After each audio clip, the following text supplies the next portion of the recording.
Okay, so today we are entering into the Song of Songs. So I'm going to talk about two things. This will be the outline for today. So number one, I'm going to talk about sensuality and discretion. And number two, we're going to talk about uncertainty and commitment. Okay, these are the two themes we're going to talk about today in the text. Okay, so first of all, let me define, right? Sensuality, you all know, but discretion. Who can define discretion for me? What does that mean? What does that word mean? If you speak Spanish, probably you'll know. Medina, go ahead. Discretion. Oh, in Spanish it sounds like discreción, which would be like when you're being discreet, you're not like making it known, like you're kind of like you're trying to like throw subs, if that makes sense. You got it, exactly, right? Discretion is being secretive, being reserved, right? Not letting it be known, right? Very good. So make sure you learn that word. Those of you who don't know, I have funny spellings come up in the tests. So make sure you learn that word if you've never heard it before. Discretion. If you're Spanish, you won't have a problem with it. It's the same in Spanish. Okay, so sensuality and discretion. So let me begin a little bit by the sensual part, right? So clearly when you read the text, we saw this last time, right? I mentioned how be careful this text is from the wisdom books, meaning that it's going to be a little bit going a little bit against or over the lines that have been drawn by patriarchy, by institutional religion, right? These two lovers are kind of, they're clueless when it comes to these very sacred boundaries that have been drawn by patriarchy, by the religious institutions, right? They kind of do their own thing, right? And they are extremely giving to each other. That's the first thing one notices, right? So with regards to sensuality, right? They're very free with each other. They don't hold back. They enjoy each other fully, right? You can sense that in the text. There's a lot of joy and pleasure and just voluptuousness and so forth, right? So that's the general sense we get of the text when we read it, right? The lovers are really giving to each other without holding back, especially the woman, right? The man is a little bit more cautious. I don't know if you noticed, but he really starts to get into the relationship around chapter 4, right? When he's knocking on her door. Before that, she's the one running after him, right? So she's really all out, right? She's not holding back. This is really the symptom of young love, right? This is how you guys all loved in high school before the first heartbreak, right? This is how we all loved in high school before the first heartbreak. Very open, very trusting, very reckless. This is where the woman is. She's probably very young. She's probably still a teenager, right? The man seems to have a little more experience. He's holding back a little more, but eventually he's also going to be quite reckless in his, search for her and passion for her. So we have here really two lovers who are not really following the social customs, right? They're kind of breaking the rules and crossing the lines, and they're really celebrating each other and going, really very free with each other. Now, when you read the text, do you get the sense that the author is on the side of the lovers or against the lovers? What's the sense you get from the way the writer is talking about these two lovers? Are you sensing that he likes the lovers or that he despises them? Let's see, Medina and then Mirza Kandov. Go ahead, Medina. Oh, I didn't have my hand up. This is from the last question. Oh, very good. Mirza Kandov, field is yours. Oh, where'd she go? I think that it was for the side of the lovers because it was described very beautifully and poetically. It didn't sound harsh at all. Very good. You got it. You guys are good readers in this class. I noticed that. I was very surprised. Almost all of you are really getting it. Right? Absolutely. The author, who is supposed to be a biblical author and therefore should be worried about these guys, right? I mean, if I was a biblical writer and I would see these guys frolicking in the fields, young, not knowing what they're doing, I'd be like, let me write this down and then show what a terrible ending this is going to lead to, right? That's what a typical biblical writer would do. See them all, sinful and frolicking, and then show, see what happens when you do that? That's not the case here, right? The author is embellishing it. He's putting it in poetry. He has beautiful metaphors. It's as though the author is on the side of these two crazy lovers, right? So this is unusual, right? Again, a symptom of wisdom literature, right? The author seems to be on their side, celebrating their freedom, celebrating their recklessness in a way that is not very biblical, right? So very good. So that's the first thing we get, right? Now, what's interesting is that at the same time as you have this kind of freedom and generosity with each other, you also have a second voice, which is the voice of discretion. Can anybody tell me? So this is a voice which is saying, so the first voice is saying, give of yourself fully, love the other fully. The second voice is saying, hold back, don't, be careful, don't, right? Did anybody find this voice? It's written, it comes up 3 times. Same thing each time.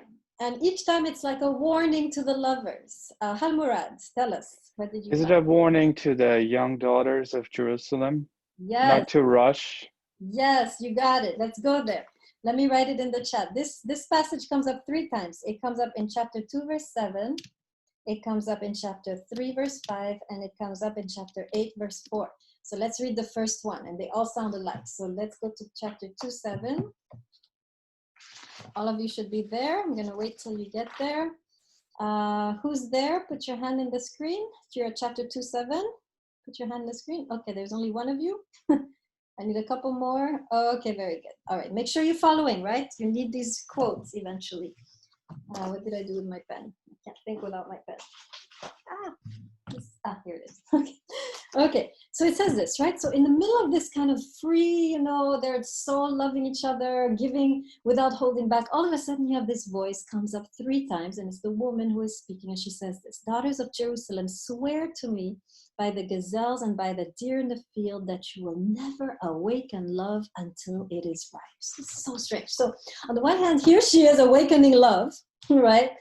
And is not ripe. She's very young, and yet she's saying, so basically she's like, do what I say, not what I do, right? So she's throwing herself in this relationship, and at the same time she's preaching to her friends, the daughters of Jerusalem. She's saying, be careful, don't go forward, don't awaken love until, wait, hold back, don't, close yourself, right? So we have a contradiction, right? So there seems to be a contradiction in the text. On the one hand, the text is saying, give yourself to love, don't hold back, enjoy yourself. The author is celebrating their love. And on the other hand, you have this voice coming up 3 times, this kind of warning, like a mantra, right? Daughters of Jerusalem, do not, do not, do not. Okay, so can anyone, so now that's the question. Okay, so this is the issue. So the question is, which one should we follow? How should we do this, right? Are we to give each other? Are we to go into love freely without thinking? Or should we be cautious like she's saying? What do you think? Which voice should we believe? Or maybe should we believe both? And if so, how? Okay, let's see what you do with it. What's the message of the author? What's he saying? Is he saying yes or no? Or should we hear the 2 voices together? But how? Right? How can I both give and not give? Grady, you want to give a try? Go ahead. I think he's saying you should try to follow both. Basically, in the sense that you follow both, and if you actually find love for the right way and the right reasons, then you follow the sensual way and you go all in with it. But if you feel at all in your heart that that it's not pure and it's not genuine, then you should be discreet, and you should have discretion and pull back and take a minute before you just jump all the way in. Okay, very nicely put. I like it. Let me summarize it for everybody. Make sure you guys write this down, right? So if you're ready, right? That's what Grady is saying, right? Don't awaken love until it is ready. If you feel that your love is authentic, if you feel it's a person you can be with, that you feel like this is the right person, then you can be sensual, right? But until your heart is ready, right? Until you know it's the right person, you need to be discreet. Okay, so very good. This is one way of interpreting it. I'm going to give another way, but this is certainly one Very good way to interpret. Hold back until it's the right person, the right time, because sometimes it can be the right person and the wrong time. We know this, right? So you always want to not only be with the right person, and we'll talk about how to find that right person when we go into Plato, but you also want to take care that it's the right time. When is the right time? Then you can give yourself like the lovers. Now, by the way, Grady, the lovers are not doing that, right? She's like all into this guy without even thinking, right? Remember the first line. Let's go to the first line and see if she's following her own advice. Look at her. Did she take a moment to breathe? I don't think so, right? Oh. Do you see what I'm saying, Grady? Yeah, I see what you're saying. Yeah, she didn't, but she's giving them advice. That's what I was saying. Like she's not Yeah. doing it, but giving them advice. So I think that's what the Very author. good. Right? She's saying, here's what I learned, y'all. Right? Be careful. But she herself, right, is not there. She has, before even we know anything about this guy, she's already wanting him to kiss her, right? To be very intimate with him. So she's kind of rushing into it. But the advice is, as Grady says, excellent advice. Okay, any other attempts? Is there another way to see this? And then I'll give you my interpretation. Can anyone else see a different approach to interpreting these two voices? Medina, go ahead. Could it be like, don't give yourself away until you know that the other person is gonna like meet you halfway? Okay, Like, so yeah. Like you need to be 100% sure that it's not just one-sided. It has to be both sides, and that's something that she doesn't follow because he doesn't really seem interested until like way later. Exactly, right? Exactly. Yes, that's also good conventional advice, right? You want to wait till the other is ready, not just you, right? So Grady was talking about you need to be ready. Here you're implying, let me see if the other is ready, right? Then I can give myself, right? So I'm going to give a different, so these two are good. Both of these interpretations you can make based on the text. It works. I'm going to go a little subversive, right? A little rebellious. I'm going to follow this woman. And I'm not going to say that this is saying that we should be cautious, right? Like you guys are saying. It works, but I'm going to go in a third way. The way one can interpret this has to do with the art of seduction. So make sure you listen carefully because we all want to know how to seduce. So what this text is saying by putting the two voices together is actually teaching us the art of seduction. So what is the art of seduction? So definition. Art of seduction, make sure you write this down. The art of seduction is the art of giving of yourself a little at a time. Let me say it again so you can write it down. Then I'll explain. Right? The art of seduction is the art of giving of yourself. Give a little at a time. So here you're giving yourself completely from the beginning, but you're unraveling it through time. Does that make sense? So you're not in it like, I wonder if he's the one, and you're checking him out and you're making calculations, right? Because that's not what she does, right? But you enter, but you know that to seduce, you have to go a little bit at a time. So let me give you a couple examples. So here's a funny example of how we often don't do that. Let me give you the counter example. So this was a situation. I was in a coffee shop and I was listening. I was sitting facing that way, and behind me was a couple. So I could listen. I was hearing everything, right? So I was hearing their conversation, and clearly they were on a first date. I'll tell you how I know that in a second. So woman was speaking a lot, actually. She was speaking so much. In fact, she was the only one speaking. She was talking about everything. She was going on and on about her work, her parents, her sister, and the guy, very sweet guy. He was like, He was very nice, very good listener. Now, let's imagine they go home.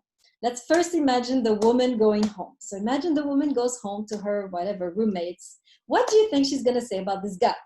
How's she going to feel about him?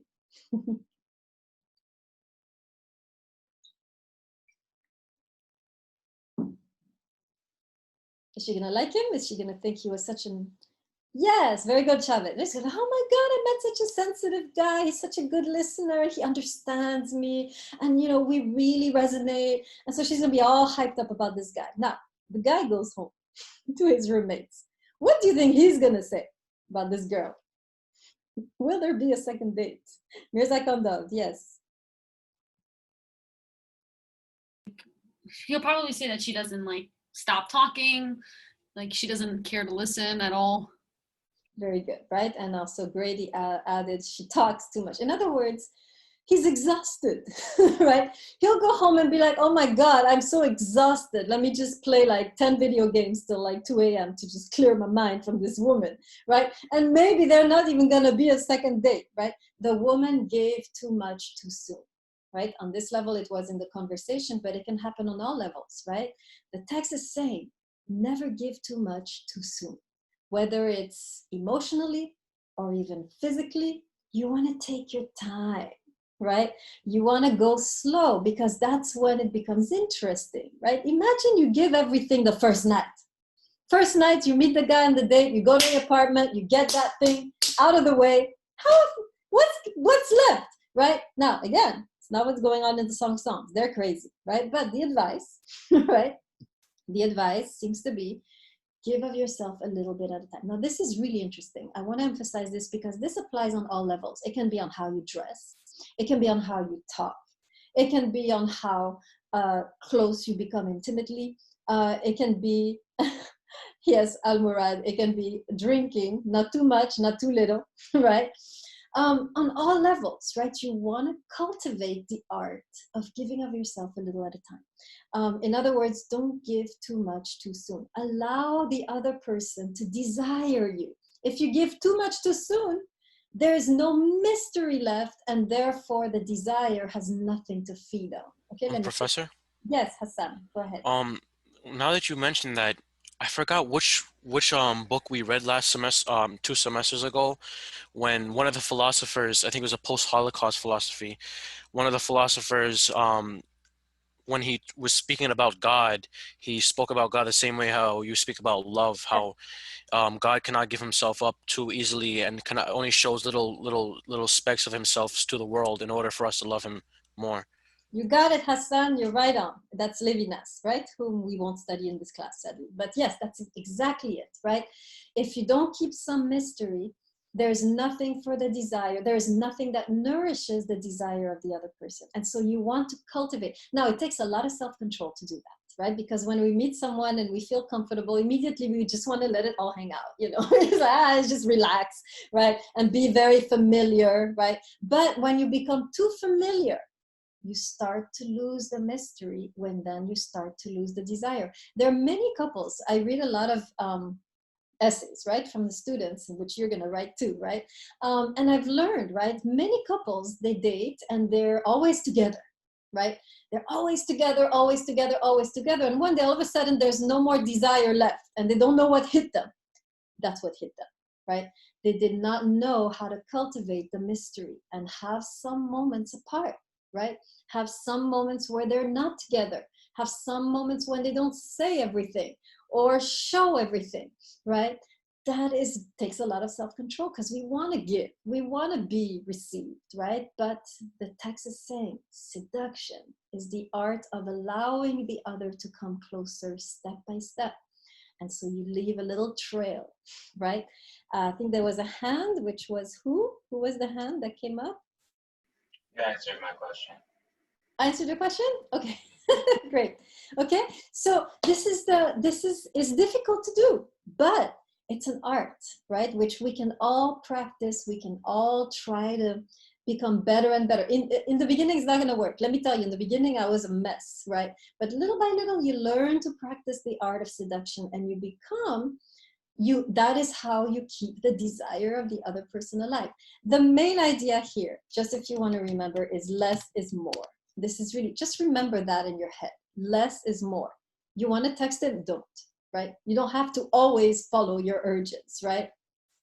There's so many moments, right? So, for example, you go on a date. Here's another way we mess this up. You go on a date, and it goes well, and you expect, so you're a woman, right? And you expect the guy to call you the next day, and of course he doesn't. And now you're waiting 20 hours, 24 hours, 30 hours, and you're panicking. You're like, I should text him, right? Text is like, don't worry, don't. Less is more. Wait, right? Until the person is ready. And so don't do too much to allow for the space for them to come closer, right? If we are always doing or showing or trying to get the attention. We don't allow for that space for the other person to come closer, right? So less is more. In other words, the less you put yourself on display, the more magnetic you become. Let me say it again. The less you put yourself on display, the more magnetic you become. And this is something that we often don't know. We always think we have to make an impression, right? We have to be, you know, super sexy, arrive like this, you know, da-da-da, and then have a brilliant conversation, and then show off, you know, in a big car, and then, you know, tell them how much money you make and stuff like that. Text is saying no, less is more, little at a time. Keep the suspense, keep the mystery. Don't say everything at once, right? Learn to hide a little bit. Don't lie, but hide, right? That's the idea. Any questions on this, on the art of seduction? Any questions? Are you all experts now? Put your hand in the screen if you're good, feel like an expert. Okay, great. Okay, so that's, did I see a question pop up? No, okay, very good. Okay, so that's the first thing we learned, right, from the text. Now, let's move into a darker moment in the text. And now we're going to get into a moment which actually I didn't notice until very late in my life as I was reading the text. And this is the moment of uncertainty and commitment, the second part of what I was going to talk to you about, uncertainty and commitment. So this is I actually discovered this. I was just looking at another phrase which repeats 3 times, and I was just exploring, and I noticed each time it changes a little, and I wondered, I wonder what's going on.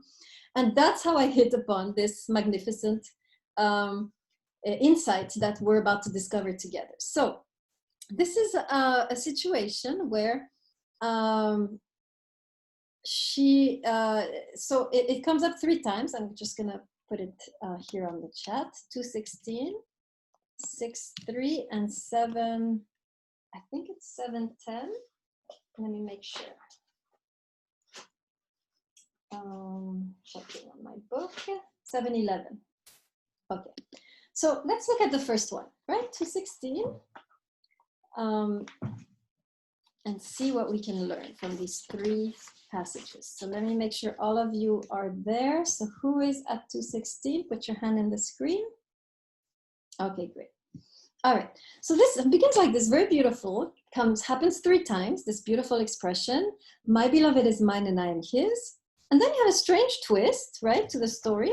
He feasts in a field of lilies, or he browses in a field of lilies, the translations vary, right? So I used to be like, oh, this is nice, right? She's like affirming her love, my beloved is mine and I am his. And then he's out there in the fields, you know, maybe thinking about her, picking flowers. Is he doing that? Is that what he's doing? Who has a twisted mind? Who knows what he's doing in the lilies? What does the lilies represent? Anybody know? Yes, Dai, very good. We have one, one cynical person in the group. Absolutely, right? Remember, he used to call her my lily, right? There's an earlier moment where he says, you're the only one, you're my lily. Now, when you should immediately react then when you see field of lilies. In other words, what's going on here, and I didn't notice this because I'm very naive. It took a friend of mine to point it out to me. He said, look. And I was like, what? Oh, right? So this is what's happening, very strange, right? So here she is, right? My beloved is mine and I'm his. And he is actually checking out other girls while she's all happy about their love, right? Feast in a field of lilies. So we don't know what that means. It could be he's just looking at them, or maybe he's actually promiscuous, or maybe he's cheating on her, right? We don't know. The text is very subtle, right? The text is very discreet also, right? So this is very tragic, right? So here we are, oh man, you get really disappointed. But then it continues. So let's go to the next one. Chapter 6, verse 3. So the story continues. Starts like that, but it doesn't end like that. So 6:3. Let's see if all of you are there. Let me check. How many of you are at 6:3? Put your hand in the screen. Okay, great. So 6:3, actually, there is a shift, which doesn't come out in the translation, but is in the original Hebrew. So I'm going to write it down, okay, in the chat. So let's look at the first one. Okay, let me first write the first one. So 2:16 was my beloved is mine and I am his, right? And then you have lilies. Okay. This second one, there is a shift in the Hebrew, which sadly doesn't come up in the Hebrew, actually doesn't say my beloved is mine. It said, I am my beloved's. Big difference. Now, are the lilies there? Are there lilies? What do you see? I am my beloved's and he's mine. And where's the guy? Is the guy still cheating on her? What do you see? Tell me.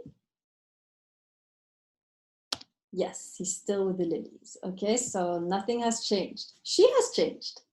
Something shifted in her, right? We'll talk about that. Pay attention.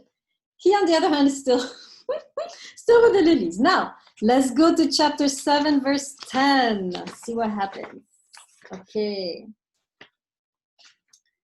Verse 11. So here we have the same expression as before, right? In the Hebrew, I am my beloved's, right? And now, are there lilies? Is he still in the lilies? What do you see? No, exactly, Chavez, right? Not only he's not in the lilies, but his desire, all of a sudden, which was all, spread out in the lilies, right? His desire was like all, what's the word? Diffused, right? Among the lilies, all of a sudden comes into powerful focus, only her, right? So we have a very interesting ending. The guy starts out all promiscuous, and somehow in the end, he ends up desiring only her. Okay, great. Now, here's my question to you. How did she do it? How did she do it? How did she do it? That's what I want to know. How did she get this guy to commit to her? This is the $1 million question, because a lot of us are going to find ourselves in a situation like this, right? Either it's the man or the woman who's not sure, they're like, not into it, and you're like, what can I do to attract the commitment, right? You see that she doesn't go up to him and it's like, yo, you need to commit, It's something else. There's something she does. And I think, Grady, you're on the right track. You're getting there. Yes, I think you're saying something very, I'm going to ask you to speak up in a moment. So prepare your answer, right? Look at the text. I wrote it out for you, right? We have the 3 moments. We have my beloved is mine. And then we have the lilies. And then she switches to I am my beloved's, still lilies. And then I am my beloved's and no more lilies. Based on what I wrote, you should be able to decipher her secret, how she did it. Okay, Grady, would you like to elaborate on what you were saying in the chat? You have half of the story correct. I was kind of thinking like she just stayed consistent with her love for him, and she just kept on like she didn't push him too far over, but she just, how you said about the art of seduction. She dove all the way in, but like she didn't. You have to love me right now. You have to love me right now. No, she like continued to love him even though he was doing what he was doing. And maybe they had sex, and that may have helped too. But and then it finally says like his desire for me. Before it was kind of like singular. I am my beloved. He is my beloved. But now it says like I belong to my beloved, and his desire for me before 7-11. Excellent. You got both answers in one. Let me go over what he said, because it's in the text what he said. There's 2 things she does. You have to do both things for it to work. First thing she does, she's consistent. Let me write this down. Number 1, consistency or faith, right? She keeps hoping, right? She stays the course, right? She doesn't move. I mean, when you hear it 3 times, surely she's aware of what's happening. And yet in her heart, she affirms, my beloved is mine and I am his. My beloved is mine and I am his. My beloved is mine, right? There's a consistency. She's not on the fence. She's made her choice and she's sticking with it. This is first thing, right? If you want to attract commitment, you gotta stay the course. It's very important. You can't just be like, oh man, it's not working, so I guess I'm just gonna, let's just forget it, right? No, she really, there's a powerful magnetic quality to the faith she has in the relationship. She has this consistency. She's not wishy-washy on the fence. She has chosen where she wants to be, and she's not gonna budge. She has put all the apples in the same basket. There is no plan B. This is it, right? So this is the first thing she does, but it's not enough. Why? Because you can also be like this and obsessive, right? You can be like, right? But she also avoids that. So let me see. There's a couple.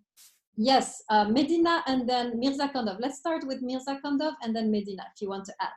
So my question is, isn't there another way you can look at it? Let's say the interpretation is that he was in the field with the lilies, or was that he was with other girls. So wouldn't that make her naive to like keep holding out? Like, what if he doesn't change? Like, isn't that being naive? Yes, that's a very good observation. So she's not naive because she chooses it and she's aware of what's going on, right? There's a difference. I want to clarify this because this is something very important. If you're in a difficult relationship, there are two ways to approach it. One is to be a victim and you just, going through this. The second one is to choose to be in that relationship and to accept the challenge, right? There are two kinds of women, right? There's the woman who is the victim, the passive victim of circumstance, and she's in the relationship because there's nowhere else to go. And then there's the woman who's in the relationship, not because there's nowhere else to go, but because she has accepted the challenge of that relationship. And I believe the woman in the Song of Songs belongs to the second kind of woman. She has accepted the challenge and she's going to stand her ground and make it work, right? So naive is when you haven't chosen, you in a way you are a little clueless about what's going on. What's interesting about this woman is that it looks naive, but in the end it's very powerful. This is what's interesting about this text to me, right? Because it looks like madness what she's doing. What are you doing, right? Don't you see what he's doing? How can you stay, right? And yet what the text is revealing is that the staying of the woman has power on the man. That's why I say she's not naive, but she's wise because of the result. Does that make sense, Mirza Kandov? The result proves that she's not naive. Makes sense. I hear that. Right? If it had nothing, then yeah, poor idiot, right? But we see that this is why the text is so powerful, because it reveals to us that there is something.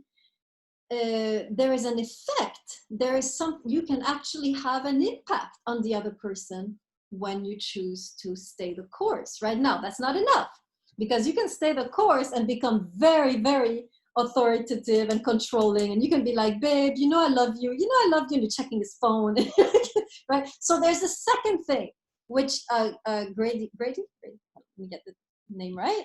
Grady, is that you? Grady? Yeah, which Grady also mentioned. He had the two answers, he had a combo, right? Second thing she has to do, because this can become obsessive, she, at the same time that she holds on to that she is consistent, that she holds on to the faith, she's also capable of letting him go.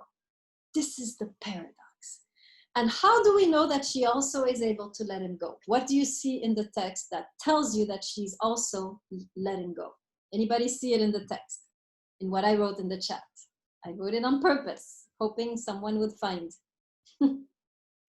So Grady, you mentioned she doesn't push, right? Grady, you said she kind of lets him be. Where do you see that in the text?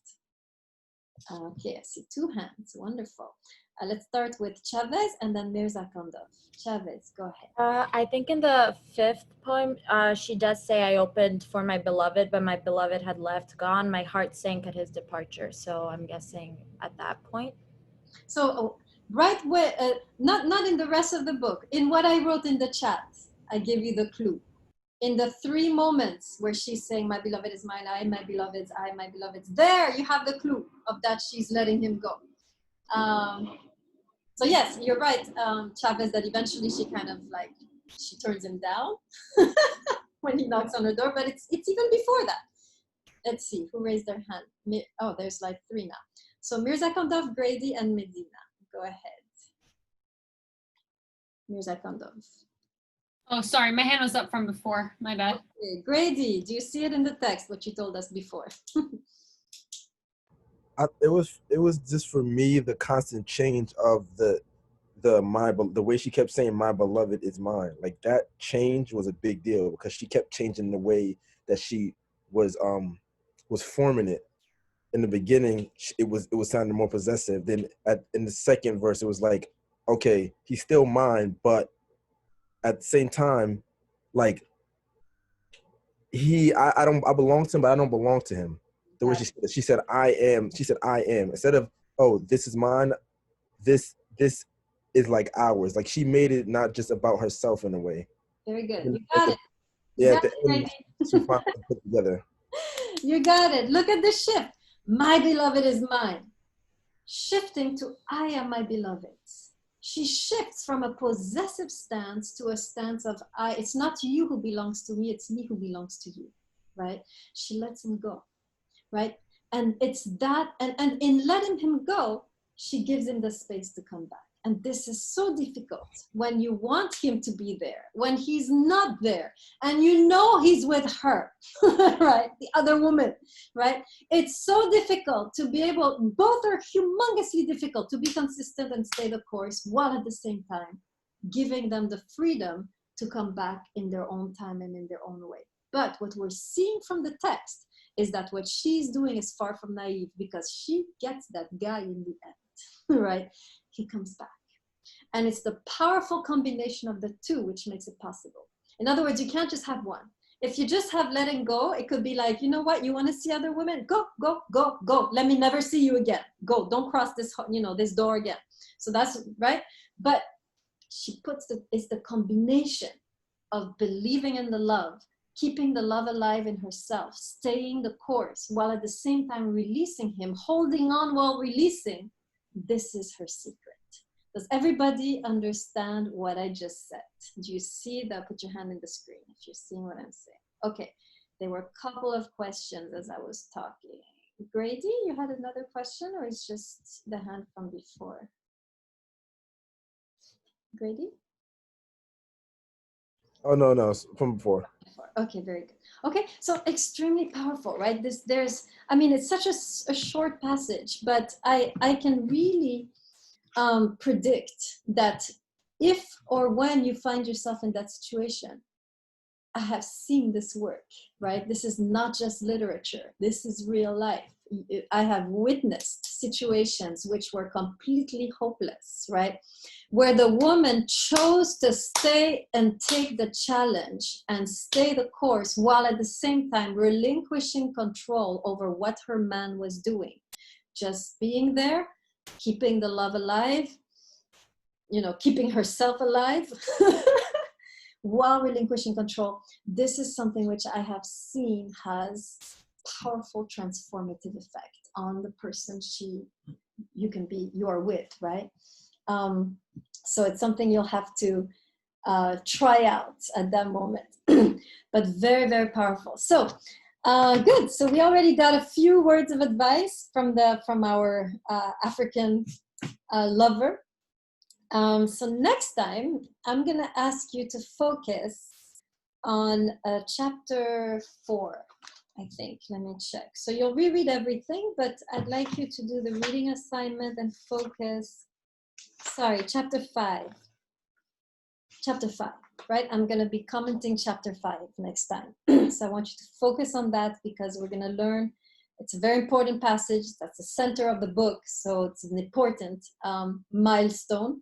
So I want you to focus on that, and we will see what else we can learn from our woman. Any questions on anything I said before we conclude? Any questions or any concerns or things where you don't buy it or you disagree? We have a little time for debate. So if any of you are not completely in agreement with anything that was said, or you want to ask clarifying question, this is your moment. No, you're good. If somebody's unfaithful to you, you got this. Piece of cake. Just apply those two. Okay, great. I love your optimism. Very good. All right.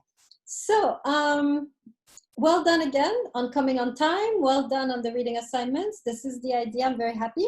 So next time, when is next time? What's today? What's today? Today's Wednesday? Okay, we have no class on Monday, right? So we meet next Wednesday with the final lecture on the Song of Songs. So have a great weekend, and whatever this holiday is. What is this holiday? Labor Day? Yeah. Okay. I have a question. You said to focus on chapter 4 or chapter 5? Five. 5. Okay. I made a mistake. Okay. All right. So we'll call it a day. Actually, Is there's there a reading response due next week or no? so yeah, always. Each time you have pages to read, you have a reading response. So anytime you Pages are the same for next week. yep, it's the same. And you focus on chapter 5. So you do again. Yeah, focus on chapter 5 and you can do the response on whatever you like. Okay, thank you. Yes, you submit it again to Reading Assignment Solomon. It's the same folder. Yeah. So it's either a critique or a question. Chapter 5, What? right? Okay, there are two You are bullets. reading assignment for chapter 5, right? You're focusing on chapter 5, Raman. Yes. Okay, got it. Good. And Chavez, you were saying? Sorry. Yeah, so it could either be a critique or any questions that we have or comments. Yeah. Questions, critiques. Yes, that works always. Whatever you guys did this time, that was great. Just continue like that. I'm really happy with your work. Good. Okay, so let's call it a day.